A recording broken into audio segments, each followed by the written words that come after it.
Muy buenos días, qué gusto recibirlos con las primeras noticias de TV Ciudad en una jornada que se presenta con 10 grados de temperatura a esta hora en Montevideo. Saludo cordial a quienes nos siguen por Uniradio, la radio de la Universidad de la República, 107.7 de FM, por señal abierta, 6.1 por YouTube y por tvciudad.ui. Vamos a repasar ahora sí el pronóstico del tiempo proporcionado por el Instituto Uruguayo de Meteorología, que nos dice que la máxima de hoy va a ser un poquito más, 14 grados según meteorología. El cielo estará soleado con alguna nubosidad. ¿Qué pasará mañana jueves 14 de agosto, 5 y 11, las temperaturas extremas previstas para el área metropolitana? El cielo estará soleado con periodos de nuboso, pero se viene un poquito más el frío con respecto a lo que va a ser esta jornada. Y el viernes 15 de agosto estará similar, 4 y 12, la mínima más fría todavía, pero no se prevén precipitaciones según el pronóstico de Inumet. Muchos temas tenemos para compartir con ustedes hasta las 9 de la mañana. Mucho pasó en las últimas horas porque, por ejemplo, en la Cámara de Diputados se aprobó en una extensa jornada el proyecto de ley Muerte Digna, el primer paso para regularizar la eutanasia. Ahora pasa a estudio de la Cámara de Senadores. Este fue uno de los temas centrales del día de ayer con este extenso debate que vamos a dar cuenta en instantes. En el marco del paro general parcial convocado por el PIT-CNT, el secretario general Marcelo Abdala reclamó al gobierno instalar un diálogo nacional sobre el proyecto productivo del país, al tiempo que en su oratoria reafirmó la propuesta del 1% de impuesto para las personas más ricas del país que se destinen a solventar la pobreza infantil. Otro de los temas que vamos a estar desarrollando hasta las 9 de la mañana, una persona alojada en el centro de evacuación del Polideportivo de la Escuela de Policía se descompensó y falleció en el Centro de Salud de ACE y en 50 días que van de este operativo de alerta roja por las condiciones climáticas, por las bajas temperaturas. En otro orden, el Instituto Nacional de Rehabilitación está implementando un modelo para identificar las personas privadas de libertad que están a punto de egresar y que se encuentran en situación de vulnerabilidad para trabajar en forma conjunta con el Ministerio de Desarrollo Social. Y hablemos de deporte porque, bueno, ayer jugó Peñarol y con gol de Terán, Peñarol le ganó 1-0 a Racing de Avellaneda en Estadio Campeón del Siglo por el partido de ida de los octavos de final de la Copa Libertadores. Y sobre las 8:30 de la mañana vamos a estar recibiendo con muchísimo gusto el nuevo titular de la UAM, la Unidad Agroalimentaria Metropolitana, José Saavedra, para que nos cuente cuáles son los desafíos, los proyectos, cuál es la impronta que le va a dar en esta nueva administración que volvió. Además, Saavedra, que estuvo en la instalación de la UAM, bueno, ahora vuelve por estos años. Y ahora, momento de abrir la ventana hacia las calles de Montevideo para, con datos del Centro de Gestión de Movilidad, ver por dónde circular, por dónde no. @IMTránsito, @MBDTransporte para seguir en tiempo real cualquier cambio en la circulación. Ahí no se ve todavía el sol, las imágenes que estamos viendo, pero les adelantamos algunos cortes que están programados. Valencia entre Requemada y Rufino Domínguez, un corte total que va a finalizar el 15 de septiembre. Ángel Floro Costa, desde Batoví hasta Basigalupi, también corte total, que va a finalizar el 13 en esta jornada. Después, a partir de mañana, ya va a verse liberada la circulación. Cubo del Sur entre Comercio y Rafael Pérez, también un corte total que va hasta el 16 en horario de trabajo, hasta de 7 a 17 horas. Y Charrúa entre Boulevard Artigas y Magallanes, también corte total que va hasta el 27 de agosto. Comenzando el desarrollo informativo, les contamos que la Cámara de Diputados aprobó por mayoría el proyecto de ley conocido como de Muerte Digna, que busca regularizar la eutanasia. Después de un extenso debate, la iniciativa recibió el visto bueno de 64 diputados, mientras que 29 votaron en contra de este proyecto de ley. Ahora el articulado deberá ser analizado por la Comisión de Salud de la Cámara Alta. Las causas de solicitud de muerte médicamente asistida a través de la eutanasia en los países donde está regulado, más del 50 al 60% son de enfermedades neoplásicas, o sea, cáncer, Entre un 20 y un 30% son patologías neurológicas avanzadas o cardiológicas o pulmonares avanzadas, y menos del 5 a 8% se debe a polipatologías en etapas avanzadas. No tienen absolutamente nada que ver con las causas del suicidio, como pueden ser enfermedades vinculadas con el uso problemático de sustancias, elementos vinculados con la salud mental u otros elementos vinculados con elementos socioeconómicos. De hecho, en los países donde está regulada la eutanasia, por ejemplo Luxemburgo, por ejemplo Países Bajos, las curvas de suicidio han disminuido con políticas de prevención y el acceso a la eutanasia ha aumentado de acuerdo a las patologías recién mencionadas. Señor presidente, solamente era para aportar información en esto, y como hoy estamos hablando de un derecho humano que tiene garantías, que está basado en información científica contrastada por profesionales independientes, la pregunta que nos deberíamos hacer es ¿por qué le vamos a negar a una persona el derecho a elegir siempre que la ciencia concluya que se llegó a una situación como esta? ¿Con qué derecho yo le puedo negar este derecho a otra persona? Por su parte, el diputado blanco Rodrigo Goñi presentó un aditivo en el medio de la discusión para que el comité encargado de evaluar cada situación que se presente tenga una formación en salud mental, justamente para los pacientes solicitantes de la eutanasia. Justificó la iniciativa porque hay gran cantidad de casos de personas que piden la muerte anticipada por padecer depresión o estar en un entorno familiar que lo empuja a la muerte. Que va el asistente social, como va el asistente social para una enorme cantidad de prestaciones en este país, que va primero el asistente social, corrobora a ver si no hay en el entorno social alguna situación que pueda corregirse, bueno, que está absolutamente comprobado que va un asistente social, se encuentra con determinadas situaciones, las corrige y la persona revierte su decisión de morir. Es decir, elemental garantía, elemental medida para evitar muertes evitables. Que desde ya lo digo, si no se vota este comité de garantía, cada muerto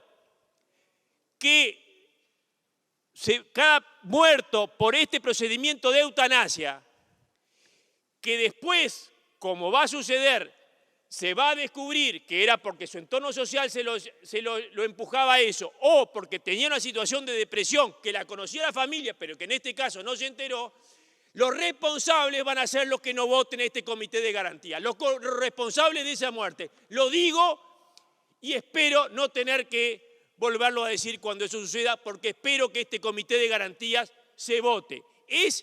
Si es cierto que lo que se quiere es la libertad de la persona que va a pedir la muerte, hoy no están dadas las garantías. Por lo tanto,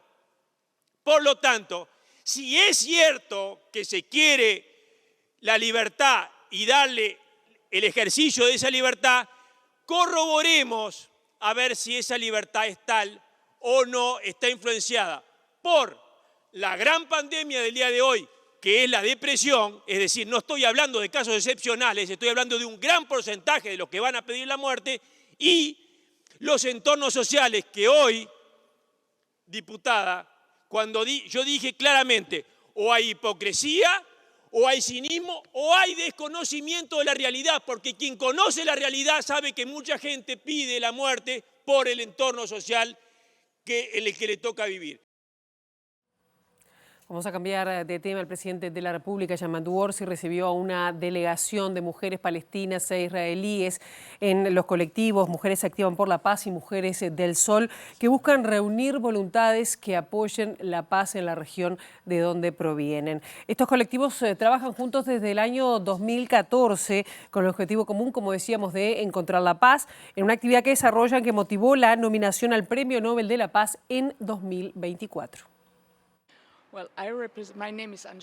Me llamo Angela Scharf y soy parte de la organización Women Wage Peace, que se creó en 2014 y que ahora incluye a 50.000 mujeres de diferentes orígenes, judías, árabes, beduinas, drusas, etc. Nuestro objetivo es lograr que tanto Palestina como Israel se sienten a la mesa de negociaciones para poder encontrar una solución, y lo que provenga de esa reunión nosotras lo vamos a aceptar. Y por supuesto todo esto debe incluir la participación de las mujeres en la mesa de negociaciones según la resolución 1325 de las Naciones Unidas. Nuestra misión es mostrar que la negociación por la paz entre las mujeres es posible. Por eso es importante mostrarle esto al mundo, y por eso también somos socias de Women of the Sun desde hace 5 años. Nuestra visita consiste en acumular y reunir todas las voces que apoyan y defienden a los derechos humanos y la paz, y trabajar juntos para apoyar ese camino y esas soluciones. Bajo la consigna El pueblo primero, más trabajo y salario, mejor Uruguay, se desarrolló la movilización del PIT-CNT en el marco de un paro nacional parcial en la jornada de ayer, que tuvo como orador principal al presidente de la central, Marcelo Abdala. En su discurso, Abdala reclamó al gobierno la necesidad de instalar un diálogo social sobre el proyecto productivo para el país, del que ya confirmaron además su participación los empresarios. Tras solidarizarse con todos los conflictos, Abdala replanteó la propuesta del 1% de impuesto para las personas más ricas como forma de financiar políticas hacia la infancia. Ningún fundamento de fondo que pueda oponerse a esta práctica, porque naturalmente cuando tú tocas el bolsillo de los más ricos cuya ideología es la ideología dominante en la sociedad, ponen el grito en el cielo. Y obviamente que esta cosa tibia, moderada, de un 1% al patrimonio de los más ricos, cuando hoy es de un 0,1% el promedio del impuesto al patrimonio, levanta los 1000 discursos del poder. Probablemente pueda tener alguna respuesta en lo comportamental, de algo de evasión, de algo de elusión, porque tienen poderosos asesores que le podrían decir tal vez cómo zafar en algo de esta imposición. Aunque la solvencia técnica con que habremos de hacer la propuesta va a reducir al mínimo estas posibilidades, ninguno de los costes asociados a una iniciativa de este tipo es nada alrededor del fin de abatir la pobreza infantil, y por tanto exhortamos a la sociedad a reunirse, a debatir, a movilizarse para poder desplegar una propuesta de este tipo. Fíjense, queridas compañeras y compañeros, cómo está invertida la carga de la prueba. Cuando se dice esta iniciativa, el acabose, se acaba la inversión. ¿Por qué no invierten ahora que no existe el impuesto? Porque tienen el dinero en el exterior. Yo voy a decir cómo han circulado los depósitos financieros de uruguayos en el exterior, que básicamente son de los sectores más pudientes.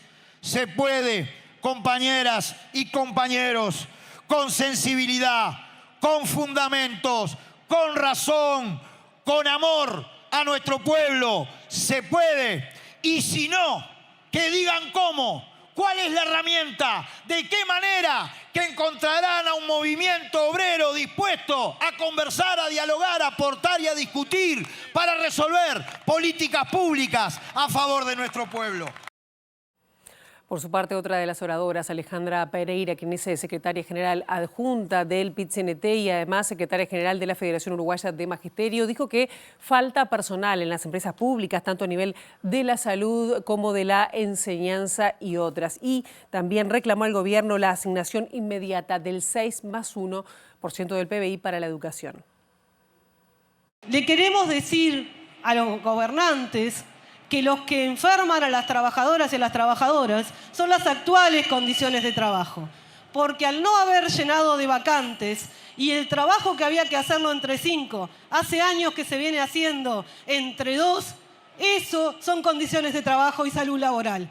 Y eso es lo que nosotros pedimos que se cambie, a llenar las vacantes que se necesitan.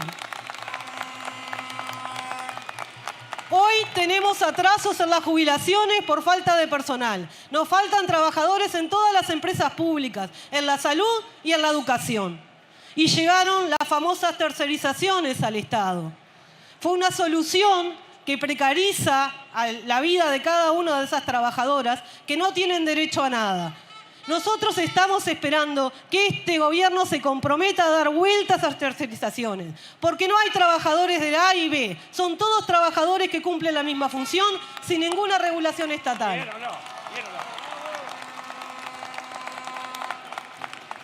Y en educación estamos luchando por el 6+1.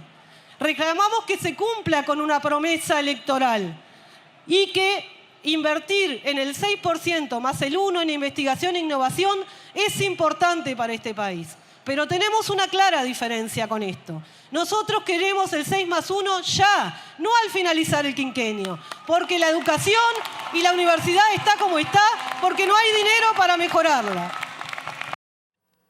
La Cámara de la Industria Pesquera informó que se recibieron 6.000 postulaciones para integrar 400 puestos de trabajo en el sector en el marco de un conflicto que tiene a la flota pesquera detenida, paralizada desde hace 2 meses. La gremial empresarial comunicó que a partir de ahora no va a descontar el descuento en el salario de la cuota sindical y denuncia el incumplimiento del convenio vigente. En este momento estamos en 5.700 postulantes, en 3 días prácticamente, porque esto empezó el viernes. Entonces, realmente creo que es muy importante, esto demuestra que hay falta de trabajo, que hay trabajadores que quieren trabajar y que esto va a llevar de ahora en más. Estamos contratando a una empresa, a una consultora profesional para hacer el análisis de todo. No es fácil hacer el análisis de todos los postulantes, si tienen libreta, si no tienen libreta, si ya trabajan, si no trabajan. Sabemos que hay de todo en esa cantidad, entonces va a haber que hacer el análisis. Después hay que hacer entrevistas y bueno, hay que ir filtrando todo eso. Va a llevar un trabajo, pero creo que esto cambia un poco el futuro que es lo que queremos, ¿no? Rivasukeli dijo que no es necesario tener un tripulante más como pide el Sindicato de Trabajadores de la Pesca y agregó que el convenio vigente no se está respetando. Este conflicto nace en una reivindicación. Primero, hay que tener en cuenta, tenemos un convenio vigente que no se respetó y hace 70 días que no se está respetando.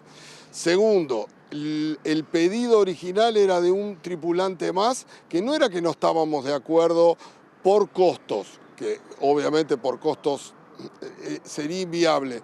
No estábamos de acuerdo porque no es necesario, de acuerdo a las normas y de acuerdo a la formación de los marineros, son los marineros que tienen que hacer las guardias en este tipo de barcos.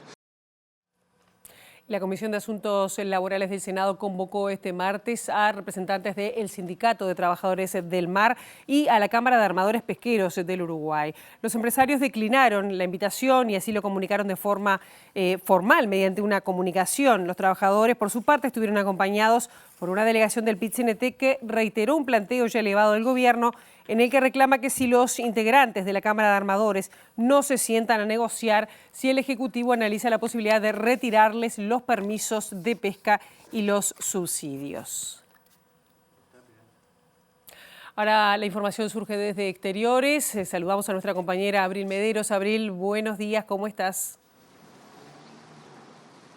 Buen día, Pilar. Exacto, porque la noticia de la semana, quizás anoche se aprobó finalmente en la Cámara de Diputados el proyecto que regula la eutanasia en el país, luego de 14 horas de discusión parlamentaria y que va a pasar ahora al Senado, un proyecto que fue sumamente discutido en esta legislatura y en la anterior. Para hablar sobre todo esto y las consideraciones al respecto, estamos con el diputado del Partido Colorado, Conrado Rodríguez. Muchas gracias por estos minutos. Bueno, primero que nada, gracias por la madrugada, luego de terminar tan tarde anoche. ¿Qué significa esta aprobación y qué implicancias tiene este proyecto? Bueno, este es un proyecto de ley muy discutido, ¿no? Porque ya en la anterior legislatura hubo un primer proyecto de ley presentado por el diputado Pepasqué. Después el Frente Amplio, la bancada de legisladores del Frente Amplio había presentado un segundo proyecto de ley. Luego hubo una negociación entre ambos. Se llegó a un acuerdo, vendría a ser un tercer proyecto de ley. Y allí se discutió fuertemente hace aproximadamente 3 años en la Cámara. Finalmente se llegó a una votación donde se aprobó en Cámara de Diputados. Allí nosotros le habíamos hecho algunos agregados y algunas modificaciones, sobre todo para darle mayores garantías a todo el procedimiento que se estableciera por el tema eutanasia. Yo recuerdo específicamente habíamos presentado un artículo que tenía que ver con la presencia de un médico psiquiatra en el procedimiento. Esto lo volvimos a presentar en el día de ayer. Así que nos parece importante decirlo. Presentamos un comité de garantías compuesto por 3 médicos, uno un médico psiquiatra, otro un médico especialista en la patología del paciente. Finalmente esto no fue aprobado en el día de ayer, no tuvimos los votos, pero en definitiva es un proyecto de ley que se viene discutiendo hace bastante tiempo. Hay una necesidad de regular estos temas. Es un tema de extrema sensibilidad donde hay posiciones para los dos lados que son muy atendibles. Yo dije ayer en Cámara que las dos posiciones ponen a la persona en el centro. Más allá de que nosotros en lo particular entendamos de que debe de primar la libertad de la persona ante una situación de enfermedad incurable, irreversible, hasta degenerativa, que causa dolores que son insoportables para el paciente y que el paciente puede tener la posibilidad de expresar su voluntad para no seguir sufriendo, ¿no? Hay otros que entienden de que lo mejor es tratar de darle cuidados paliativos, que sufra lo menos posible, pero en definitiva esperar la muerte natural de la persona. Son dos posiciones que para mí no están enfrentadas, que son atendibles, pero en definitiva para nosotros prima la libertad de la persona en ese momento y en situaciones excepcionales, ¿no? Realmente graves. Es por esto que votamos afirmativamente. Pero entendemos a aquellos que decidieron no votar este proyecto de ley. Bueno, creo que es un avance en la legislación. Esto ahora pasa al Senado de la República, allí se dará otra discusión y bueno, veremos si se aprueba así como salió de diputados o si tiene alguna otra modificación. ¿Qué mecanismo se estableció para determinar cuándo una persona puede llegar a tener derecho a solicitar la eutanasia? Bueno, justamente tiene que ser una patología, una enfermedad que sea irreversible, que sea incurable, que produzca padecimientos y sufrimientos que desmejoren la calidad de vida de la persona. O sea, hay situaciones que tienen que ser muy excepcionales. Y luego, para movilizar todo el procedimiento, allí está la participación de un médico, el médico tratante. Primero la solicitud ante un médico, luego el pasaje al médico tratante para que diga si la persona, por ejemplo, está psicológicamente apta para tomar la decisión, para que también haga un diagnóstico de la situación de su enfermedad. Y luego el pasaje a un segundo médico que hace también un análisis e incluso ofrece determinadas alternativas. Y bueno, y finalmente se da el procedimiento de eutanasia. Por eso nosotros entendimos que lo mejor era que en la segunda instancia existiera una especie de junta médica o comité de garantías y no la participación solamente de un médico individual. Esto no fue aprobado, pero el procedimiento tiene determinadas etapas que hay que cumplir, incluso tiene que existir 2 testigos, o sea, hay una cantidad de etapas que se deben de cumplir. Y bueno, veremos ahora en el Senado si se puede mejorar el proyecto de ley. Yo creo que es bueno de otorgar todas las garantías que se han reclamado por parte de diferentes organizaciones y también de gente individualmente considerada que nos hizo llegar su preocupación. Algo que también cabe mencionar es la objeción de conciencia que rige para el personal médico de si realiza o no este procedimiento. Sí, eso está consagrado en el proyecto de ley, como también el tema de lo que es el tema penal, digamos, ¿no? Allí no habría responsabilidad penal si se sigue todo el procedimiento. También se crea una comisión de revisión para estudiar los casos que se den y si hay que implementar otras medidas a nivel legislativo, ¿no? Yo creo que eso es bien importante, si bien esto es posterior a la situación de eutanasia, sí es importante seguir estudiando la temática. Pero bueno, veremos en las próximas horas cómo prosigue en la Cámara de Senadores. ¿Cuándo pasa al Senado? ¿Cuándo se puede esperar que esté esa votación allí? Bueno, se votó la comunicación en el día, por lo tanto ya hoy está en el Senado. Obviamente hoy está la interpelación al ministro Frati, o sea, no se va a tratar, pero seguramente pase a la Comisión de Salud del Senado. Allí la Comisión de Salud definirá si convoca algún experto en alguna de estas materias, obviamente de tema salud y el tema penal, por ejemplo, y cuándo lo va a votar. Pero yo creo que el próximo mes seguramente podemos tener novedades. Muchísimas gracias. La palabra de Conrado Rodríguez, diputado del Partido Colorado, tras la aprobación del proyecto de ley que regula la eutanasia y que pasa ahora a la Cámara Alta. Tendremos novedades al respecto prontamente. Muchísimas gracias, Abril. Nosotros ahora hacemos una brevísima pausa. A la vuelta de la misma estaremos dialogando con José Saavedra, presidente de la Unidad Agroalimentaria Metropolitana.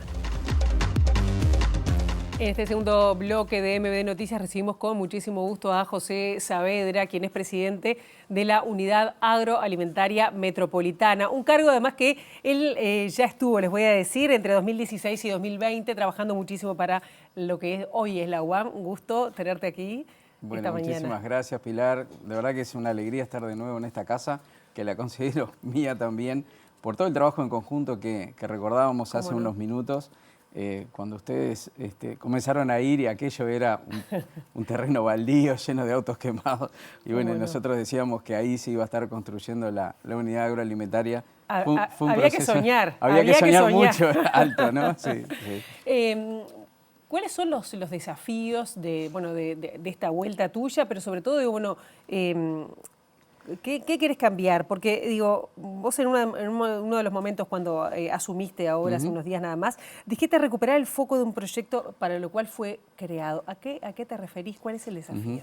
Lo que pasa es que la UAM fue creada como un centro de comercialización de alimentos frescos a nivel minorista y mayorista, referente no solo a nivel metropolitano, sino también nacional. Lamentablemente, como hablábamos, por temas que son de público conocimiento, estos últimos años no se tuvo el desarrollo y el crecimiento que se esperaba para la UAM. Y hay un área específicamente que es una zona que tiene un potencial enorme y el cual tenemos que empujar en estos años para hacerlo crecer, que es la zona de actividades complementarias, que es prácticamente la mitad del predio, que está destinado a lo que son mayoristas y minoristas que hacen procesos vinculados con la comercialización. Acá estoy hablando de lavado, corte, envasado de lo que consumimos todos los días cuando vamos a un supermercado. Como sabemos, los núcleos familiares son cada vez más pequeños y eso lleva a que haya un proceso de fragmentación y de industrialización que es necesario hacerlo lo más cercano posible del punto de comercialización. O sea, la comercialización funciona muy bien, estamos en ocupación de 95% prácticamente desde la apertura y eso es una muy buena señal de que es un lugar sano para la comercialización. Ahora falta agregarle el valor agregado que hoy, por ejemplo, cadenas de supermercados, tenemos una cadena de supermercados que está presente, para sus 3 supermercados hace ese proceso logístico, pero nos faltan algunas otras cadenas que son en definitiva los que van a estar compensando volúmenes de movimiento de alimentos, que es lo que nos está faltando hoy. Y ese es el foco. Claro, ese es el foco, pero digo, estamos hablando de que sea también solo para los grandes supermercados, las grandes superficies, o también para los pequeños que puedan, productores que también llegan, porque a veces hay un tema de costos, digo, esto se está trabajando, ¿de qué manera se va a impulsar? El tema del pequeño productor es algo que también tenemos en nuestro ADN, que es la facilidad, o sea, facilitarle todas las posibilidades para que el pequeño productor vaya a la UAM. A veces lo que sucede es que el volumen de comercialización está de alguna forma atendido por quienes hoy están ya operando en el mercado. Nosotros tenemos que hacer crecer ese volumen de operación y ahí es donde se generan oportunidades para el pequeño productor. Tenemos acuerdos con gremiales y con intendencias departamentales, congresos de intendentes, para que todos aquellos pequeños productores nucleados, por ejemplo, y en determinados departamentos o zonas del país que quieran venir a comercializar a la UAM, estamos de puertas abiertas para facilitarle todo lo posible para que ellos vengan y tengan un lugar para comercializar, que puedan vender a un precio justo y en las mejores condiciones de comercialización para valorizar el fruto de su trabajo, ¿no? En ese momento de la asunción, del cambio de autoridades, el propio intendente, Mario Vergara, bueno, habló de las rispideces, como que se iban a superar, rispideces que hubo en este periodo entre las distintas delegaciones, digamos, que estaban en la gobernanza.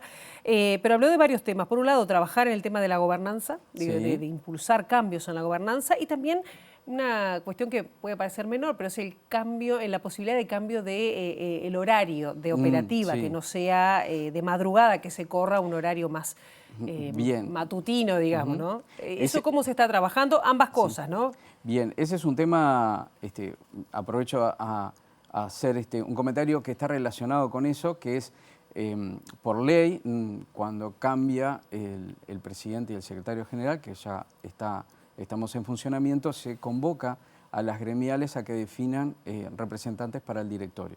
Una de las primeras actividades de este nuevo directorio que se va a estar formando próximamente es abordar el tema del horario. Sabemos que el horario es un tema muy sensible, sabemos que en el pasado, cuando estábamos todavía en el proceso de construcción y de mudanza del mercado modelo a la UAM, era un tema que ya estaba en la agenda, de correrlo un poquito más hacia un horario más, como podríamos decir, comercialmente viable para el minorista, básicamente, corriéndolo, por ejemplo, comenzando a las 6 de la mañana, por ejemplo, hasta las 10, 11, eso cambia radicalmente el público objetivo el cual hoy está yendo a comprar a la UAM. Abrimos el abanico ahí a muchísimas opciones, simplemente corriendo de las 4 a las 6 de la mañana el horario de apertura. Tenemos algunos sectores que son sensibles, como es el caso de los feriantes, que son los que más defienden las compras a primera hora de la madrugada. Pero bueno, son temas a trabajar. Claro, son feriantes de Montevideo. Feriantes de la zona, exacto. De los departamentos linderos tienen que llegar la noche anterior prácticamente a hacer cola, digamos, a esperar, ¿no? Bueno, entonces justamente nosotros debemos trabajar con ellos en brindarles una solución logística que les permita comprar en el horario que sea un horario más adecuado para favorecer justamente también al pequeño productor que pueda acceder a nuevos clientes y desde allí construir una UAM con mayor apertura que permita además en áreas que son importantes, como tenemos una nave destinada a polivalente, que es donde se comercializan quesos, carnes y todo lo que son complementos de lo que es fresco, esa nave con un cambio de horario vería un crecimiento significativo rápidamente. Es uno de los temas que tenemos en agenda y seguramente los estaremos abordando en los próximos meses. Y en la gobernanza, en cambios en la gobernanza, se necesita una ley. ¿Hacia dónde apuntan? Bien, el tema en el pasado, el cambio de gobernanza se dio por algunas dificultades y temas internos que yo creo que nosotros deberíamos volver a un formato bastante similar a lo que era la ley original, que se redactó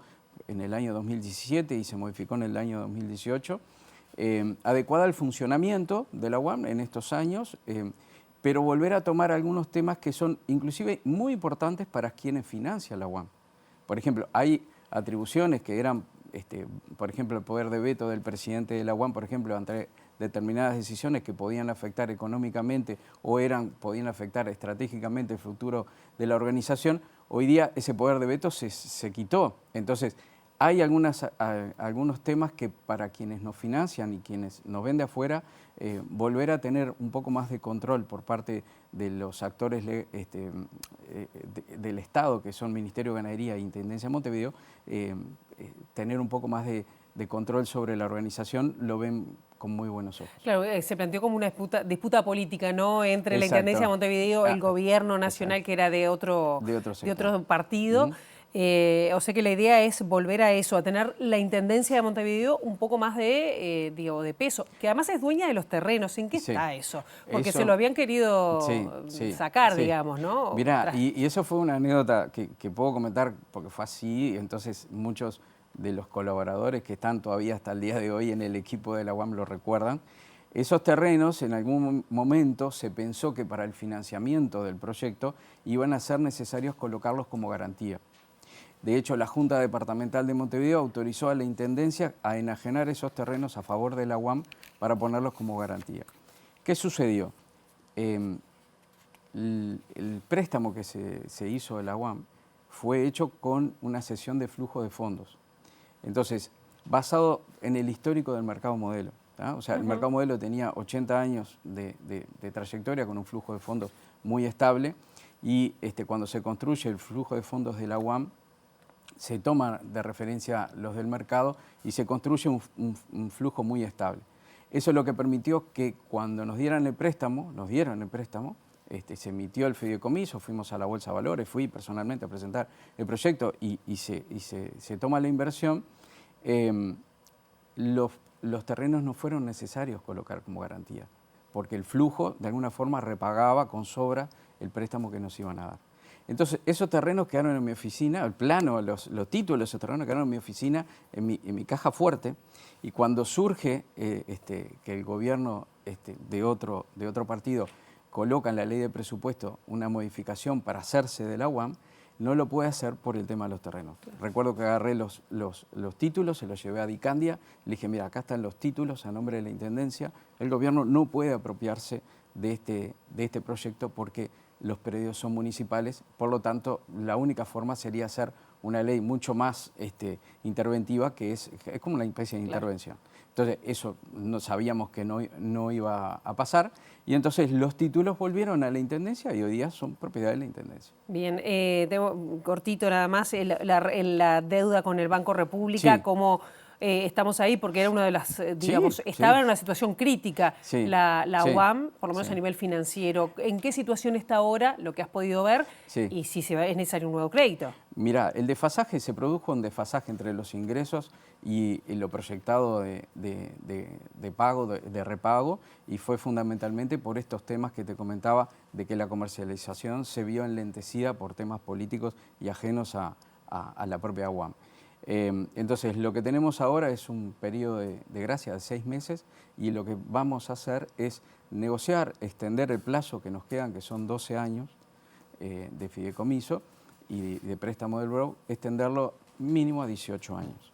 Ese sería un plazo razonable, haya voluntad y acuerdo, y es algo que es bastante razonable para cualquiera, no solo empresa del Estado, sino empresa privada, y que creo que eso antes de fin de año lo vamos a tener resuelto y va a ser quizás un motivo de volver a este lugar y comentar una buena noticia con respecto a la salud financiera de la UAM. Bien, y cortito nada más que tenemos que cerrar, en cuanto a lo que se le cobra a los productores, a los operadores en general, ¿va a haber se está trabajando en ese sentido? Los operadores tienen contratos a 25 años, renovables por 25 años más. Eso también asegura el flujo de fondos de la UAM, y en algún momento se les hizo alguna bonificación cuando fue la mudanza, se equiparó el precio del mercado modelo al de la UAM para que no hubiera ninguna diferencia. Seguramente ese precio está en UI, entonces eso genera a veces algún comentario que antes se pagaba menos, pero en realidad era porque la UI valía menos. Y bueno, siempre van a haber algunos comentarios, pero bueno, tenemos que trabajar en fortalecer la UAM, que nos va a servir para todos. Contento de volver. Contento de volver, una alegría, y bueno, de verdad que aprovecho a agradecer justamente a los funcionarios y a todo el equipo que está acompañando este proceso y este nuevo desafío. Gracias, José Saavedra, por estos minutos. Gracias a ti, Pilar, y bueno, saludo a la audiencia. Cómo no. Y ya te invito a escuchar la próxima información, porque el programa Uruguay Impulsa Trabajo y Capacitación destinado a personas en situación de vulnerabilidad genera expectativa en la población. Esto lo sostuvo la referente social que estaba en las pasadas ediciones de Jornales Solidarios, Karina Camacho. Esta nueva edición lo que te da la garantía es de que vas a tener mejor salario, vas a tener mayores oportunidades, vas a tener la libertad de que si tenés tus hijos, porque el cuidar también es un trabajo, y hay madres que hoy por hoy, la mayoría son mamis, jefas de hogar, y no tienen con quién dejar, entonces no por eso no pueden tener derecho a un trabajo. Desde lo que es la jornada horaria, la carga horaria, digamos, que antes eran 12 jornales, ahora van a ser 20. De lunes a viernes, 6 horas, y las mamis van a trabajar 4 horas y van a cobrar el mismo sueldo. El 80% de este plan va a ser en trabajo. Ese 20% que yo decía en la radio, que parece, vos decís 20, parece chiquitito, es un montón, porque ese 20% va a capacitar a través de INEFOP para que después esto sea un puente para salir al mercado laboral, que no quede solo ahí. Y te incentiva a la gente y a los compañeros que están ahí pendientes y que han estado pendientes del día 1, cuándo continúa, cuándo esto, cuándo se larga. Y bueno, yo creo que hay una gran expectativa en cuanto a los nuevos Uruguay Impulsa. Este martes una persona que se encontraba alojada en el polideportivo de la Escuela de Policía se descompensó y falleció en un centro de salud. Según la información oficial, el hombre se fue trasladado al centro Jardines del Hipódromo de Ace con signos vitales, pero en estado delicado, y falleció tras un paro cardiorrespiratorio pese a los intentos de reanimación. A 50 días de declarada la alerta de nivel rojo por temperaturas extremas para personas y animales en situación de calle, sigue activo el operativo coordinado por el Sistema Nacional de Emergencias para gestionar la respuesta interinstitucional, y según el reporte oficial de la última jornada contabilizada, se atendió a 2.774 personas en todo el país, 1.879 en Montevideo, 895 en el interior, de los cuales 2.260 fueron derivados a refugios del Ministerio de Desarrollo Social y 514 a centros de evacuación. En la recorrida, la policía realizó 191 traslados y no fue necesario usar el recurso de internación compulsiva. Los equipos médicos asistieron a 4 personas y 3 fueron derivadas a un centro asistencial. El Ministerio del Interior está desarrollando un modelo para identificar a personas privadas de libertad que se encuentren a punto de egresar para que estén en riesgo de quedar en situación de calle. En trabajo con el Ministerio de Desarrollo Social se intenta coordinar para gestionar cupos en refugios o centros de acogida para personas que se encuentren en esta situación. El Ministerio del Interior, a través del INAR, está desarrollando un modelo de escala de riesgo para identificar a las personas que prontamente vayan a salir en libertad y que se identifique que no tiene los factores protectores suficientes, tanto vínculos familiares, vínculos comunitarios, y que su riesgo es muy alto de volver a estar en la intemperie. Y por tanto, luego hacemos la conexión con el sistema de protección social del MIDES a los efectos de que pueda encontrarse un cupo tanto de refugio como de centro de refugiados. También es bueno señalar que en el marco de la alerta roja venimos trabajando de manera muy eficiente y efectiva, tanto el Ministerio del Interior como otros organismos públicos, sobre todo el MIDES, abordando el problema de las personas en situación de intemperie, a los efectos de que puedan encontrar un lugar de refugio en los centros de evacuados, por ejemplo, en la Escuela Nacional de Policía, donde tenemos siempre un promedio aproximado de 160 personas diarias. Y los resultados vienen siendo muy positivos, muy alentadores en términos de conseguir que las personas desistan del uso del espacio público de manera indebida y que las personas puedan justamente estar protegidas en estos centros de refugio o en los centros de evacuados. Un total de 98 cadetes, bajo supervisión de una persona oficial de control y una persona tutora académica, participan activamente en la recepción, limpieza, seguridad y atención de las personas que concurren a la Dirección Nacional de la Educación Policial. Además, su labor se extiende a otros centros en los que también brindan apoyo en materia de seguridad.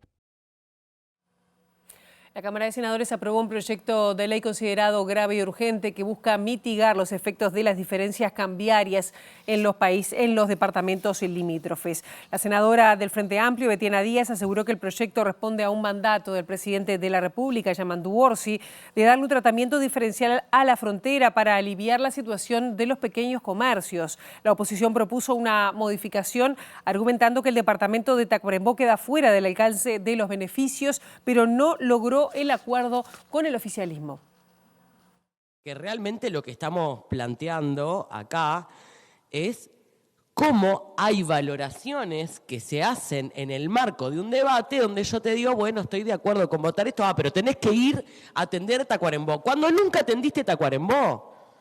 Pero tenés que ir a atender a Mercedes. Cuando nunca atendiste Mercedes. Y a los legisladores, cuando eras gobierno, nunca les diste la derecha, porque cuando sos oficialismo es cierto que tenés muchísimo más responsabilidad.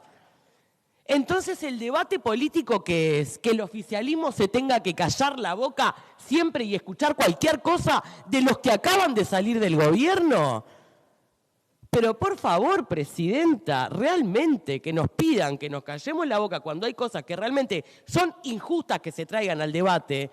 5 años hace que sacaron los 2 puntos de descuento de IVA y los vienen a reclamar a 6 meses de iniciar un gobierno nuevo, pero por favor. La Cámara de Senadores interpelará en esta jornada sobre las 11 de la mañana al ministro de Ganadería, Agricultura y Pesca, Alfredo Frati, por la compra de la estancia María Dolores. Ustedes recordarán que lo había anunciado el senador hoy, secretario de Presidencia, Alejandro Sánchez, en el velorio de José Mujica, del expresidente. Y bueno, y la interpelación es a fin de informar acerca de la oportunidad, conveniencia, planificación y desarrollo productivo, así como la legalidad de estos terrenos del departamento de Florida por el Instituto de Colonización. El miembro interpelante será el senador del Partido Nacional, Sebastián da Silva. Y vamos con otros temas, porque la ministra de Vivienda, Ordenamiento Territorial, Tamara Paseiro, junto a autoridades departamentales de Maldonado, visitaron obras de regularización en el asentamiento Los Eucaliptus. Fue una visita que hicimos especialmente al barrio acá Los Eucaliptus para conversar con los vecinos. Acordamos, yo me comuniqué con el intendente la semana pasada porque bueno, había inquietud entre los vecinos de cómo seguía este proceso, porque veían que estaban las viviendas casi terminadas y no se les entregaba. Entonces acordamos con el intendente venir a conversar con los vecinos, que entendemos que es la forma. Los vecinos tienen la clave de esto, que los vecinos sean parte del proceso, que estén informados de la situación, que puedan participar, que trabajen en colectivo, que formen comisiones, que sean parte, si no esto no funciona. Y eso fue lo que hicimos. ¿Qué faltan para que sean entregadas?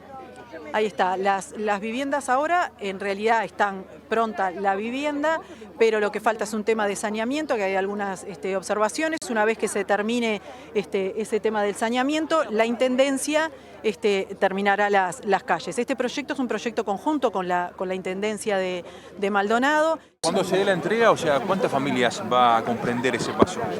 La primera entrega serán 100 viviendas, después hay una segunda etapa de otras 20 viviendas que están en el movimiento de suelo y después hay otras 55 viviendas que se van a entregar. Paseiro señaló que la iniciativa es un trabajo en conjunto con la comuna fernandina. En ese sentido, la jerarca explicó que el ministerio se encarga de las viviendas, la infraestructura, el saneamiento y aporta los equipos técnicos, mientras que la Intendencia de Maldonado brinda los predios, instala el alumbrado y construye las calles. Vamos ahora a información del fútbol, porque con un gol de David Terán, Peñarol le ganó 1-0 a Racing de Avellaneda en el Estadio Campeón del Siglo por el partido de ida de los octavos de final de la Copa Libertadores. En un partido muy friccionado y con poco espacio para el juego, Racing, con la ayuda del árbitro brasileño Rafael Claus, realizó más de 40 faltas para intentar doblegar el dominio que le impuso el Carbonero. El castigo de los argentinos sobre el equipo uruguayo tuvo como resultado la lesión de Leo Fernández, que salió y está en duda para la revancha. Recién a los 78 minutos llegó el gol cuando se juntaron García, que centró desde la izquierda para que Arezzo la bajara con el pecho, y habilita a David Terán, que le ganó al arquero Gabriel Arias y de cabeza abrió el arco para el Mirasol. En primera instancia, el juez anuló el gol por un supuesto offside que el VAR desestimó. El partido de ida será el próximo martes a las 21:30 horas en el Estadio Cilindro de Avellaneda. El Ministerio del Interior desarrolló un operativo especial para este partido entre Peñarol y Racing de Avellaneda, después de que trascendiera que existieron amenazas por parte de hinchas del Club Nacional de Fútbol como represalia al homicidio de 2 hinchas en la localidad de Toledo. El ministro del Interior, Carlos Negro, dijo en declaraciones ante la prensa que la cartera está al tanto del monitoreo y de todo lo que sucede en las redes. En tanto, Azambulla detalló sobre el operativo de este martes en los alrededores de Campeón del Siglo.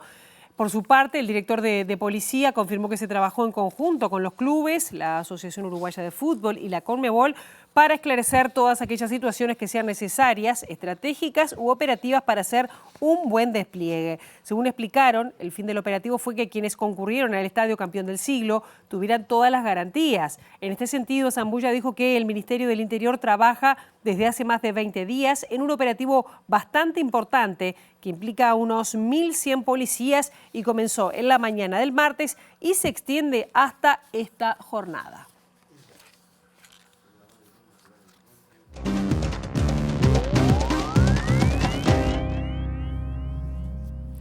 Y nos vamos a Bolivia porque cuando falta una semana para las elecciones presidenciales, uno de los 8 candidatos, el empresario opositor Samuel Doria Medina, prometió que si gana las elecciones del domingo en Bolivia va a colocar una cuenta regresiva en la fachada del Palacio de Gobierno de La Paz, con los 100 días en los que asegura retornará los dólares y los combustibles a la economía y va a frenar la inflación. El candidato opositor Samuel Doria Medina prometió que si gana las elecciones de este domingo en Bolivia, instalará una cuenta regresiva de 100 días en el Palacio de Gobierno, asegurando que en ese plazo volverán los dólares, el combustible y bajará la inflación. En 100 días van a volver los dólares, va a haber gasolina, va a haber diésel